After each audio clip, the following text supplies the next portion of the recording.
Olá, eu me chamo Luciene, tenho 21 anos, sou da etnia Canamari, do município de Atalaia do Norte, localizado ao sudoeste da capital amazonense. No início do ano de 2020, eu fui aprovada por meio do vestibular exclusivo para indígenas em uma das melhores universidades do país, a Unicamp. Sozinha, eu me desloquei do Amazonas até o estado de São Paulo. Uma nova fase da minha vida estava iniciando.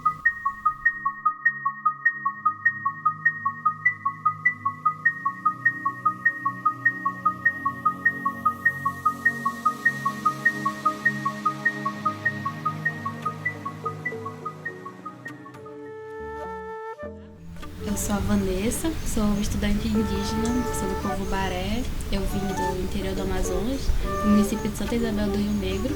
Eu passei no vestibular indígena da Unicamp em 2020, mas a minha família ela é muito humilde. A minha família ela vive da agricultura familiar, né? E aí a primeira coisa que veio à mente assim é como que você vai daqui para lá? Logo busquei um local para morar. Aqui no Campo de Limeira não tem moradia estudantil, então eu recebo uma bolsa de R$ 470 para alugar uma casa e pagar minhas contas. Quando eu cheguei, foi um pouco difícil porque eu não tinha lugar fixo para ficar, né? Então eu fiquei de galho em galho. Eu cheguei na casa do João na primeira noite, dormi. No dia seguinte eu me mudei para F2.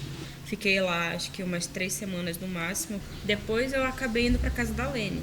E foi onde eu tive, acho que assim, um melhor acolhimento desde que eu tinha chegado. Então chegou a pandemia.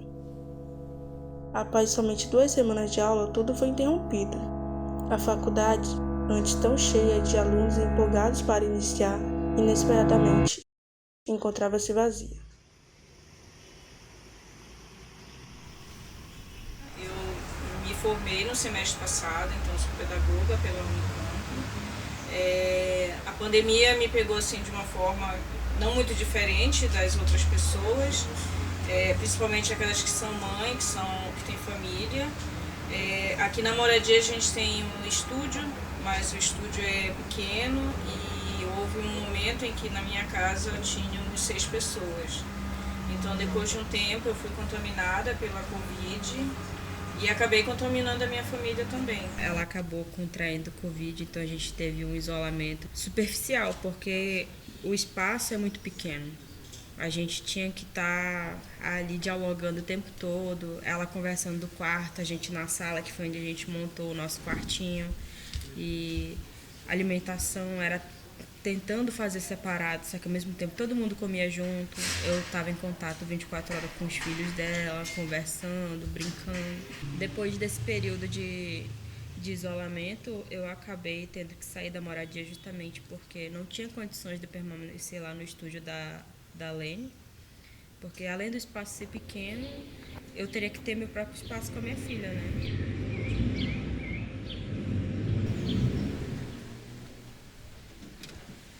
Eu me chamo Giovanni Figueiredo da Silva, eu sou da etnia Paniwa, faço Ciências Sociais, sou 020. Eu cheguei, foi presencial de uma semana e a gente acabamos entrando no tempo dessa pandemia, começamos a se isolar dentro das casas, principalmente nesse tempo eu morava na moradia e isso para mim foi impactante, assim. Muita gente passando mal, tem um momento em que eu só queria ficar em casa, tem um momento que eu queria sair, não tinha mais vontade de estudar também. É muita coisa que envolve, assim, você ficar longe de família, você tem o psicológico também. Veio coisas negativas na minha mente. Deu vontade de ir embora, ir de Campinas, queria ficar perto da minha família, não estava bem psicologicamente. E eu fui embora para São Gabriel da Cachoeira diante disso.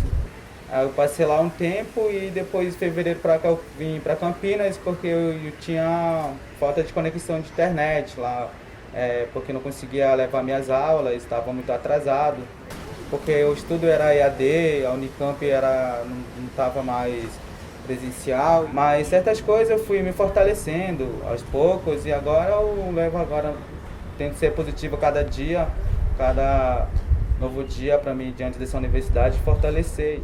Todas as atividades da universidade passaram a ter que ser realizadas pelo computador. Eu não tinha um computador. Fui me adaptando a um mundo virtual e, com o apoio da universidade, recebi um computador para poder realizar minhas aulas e tarefas. Eu consegui me adaptar tecnologicamente às plataformas das aulas, como estar presente ali, fazer os trabalhos e tal. Já começa com a dificuldade de escolher um vestibular fora da tua zona de conforto, porque no meu estado, na minha cidade principalmente, eu não tenho opções de curso que eu gostaria de fazer. Quando tem um vestibular para lá, vai uma área totalmente limitada e uma área que eu não gosto. Então, para a gente ter um curso superior, a gente acaba se inscrevendo para uma coisa que a gente não quer fazer só para ter um curso superior e, de preferência, conseguir um emprego melhor, né? Então, a gente procura sair para tentar alguma coisa melhor e a gente vê que a gente vai passar por dificuldade, mas a gente não imagina que são tantas, né? A gente só pega a realidade depois que já está vivendo ela.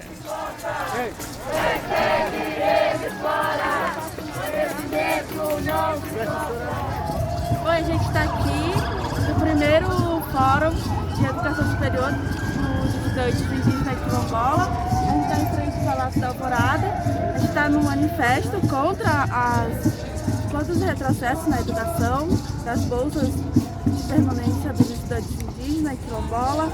Está lutando aqui, fazendo esse protesto contra esse governo que fica cada vez mais cortando as bolsas, e a gente está nesse movimento aqui de apoio para lutar para a gente conseguir permanecer na universidade, porque só o vestibular indígena não basta.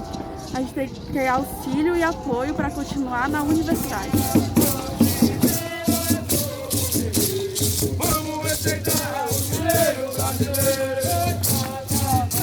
Porque a demanda pela permanência na universidade ela é de suma importância, né? Ela é primordial. Sem a permanência a gente não consegue ficar, né? Que não é só entrar, acessar. A gente tem que permanecer e formar e voltar para os territórios, né? E contribuir com um monte de coisa que precisa, né? Necessário ser contribuído em relação a políticas públicas, porque interessa que os territórios tradicionais, né? Deixem de ser dos povos indígenas para o mercado capital, né? Então, como a gente já percebeu isso depois de muitos anos de colonização, então a gente agora tem que se mobilizar, né, para poder retomar tudo que foi expropriado. Porque sempre o Estado fala, mas o povo indígena não apresenta demanda. Por quê? Porque o povo indígena não é qualificado academicamente, cientificamente para apresentar demanda, edital. Quando a gente faz fórum, né, tem que escrever aquela relatório, entendeu? Computador, tecnologia, todas essas coisas. Então, eu fiz a provocação para dentro para primeiro a gente pensar. O Estado pratica uma política pública de negligência para povos indígenas. E ter esse espaço para a gente poder falar, se expressar. A gente queria poder se expressar para fora daqui, mas esse espaço já é importante para a gente liberar esse sentimento, né, de oprimida, assim, dentro da faculdade. Isso é importante para a permanência dentro da universidade, você se sentir acolhido e se sentir querido. Isso é importante, é o que eu vejo. Foi isso que me fez estar ajudando, estar dentro dessa questão, mobilizando o pessoal para receber o pessoal, porque isso é importante para o pessoal que está vindo fazer a prova, e se eles forem aprovados, eles se sentirem convidados a ir fazer o curso, porque a gente sabe que também não é fácil você estar vindo de longe, para um lugar que você às vezes não conhece, por mais que sejam pessoas desconhecidas, porque somos parentes e a gente sabe como se comunicar entre nós. E é importante o acolhimento. A maioria dos estudantes da universidade depende da compra das passagens pelas redes de apoio. Alguns não voltam para casa há 3 anos, desde o primeiro ingresso pelo vestibular exclusivo. Para voltar para casa, eu primeiramente tenho que pegar um ônibus para Campinas, já que meu campus fica em Limeira. Então vou até o aeroporto Viracopos. De lá desembarco em Manaus, com um custo de pouco mais de R$ 1.400. Então seguimos em outro avião até São Gabriel da Cachoeira. É uma viagem cara e cansativa. Para quem vai de barco até São Gabriel da Cachoeira, são necessários 4 dias de viagem. Mas quando chegamos em casa, sentimos que tudo isso vale a pena.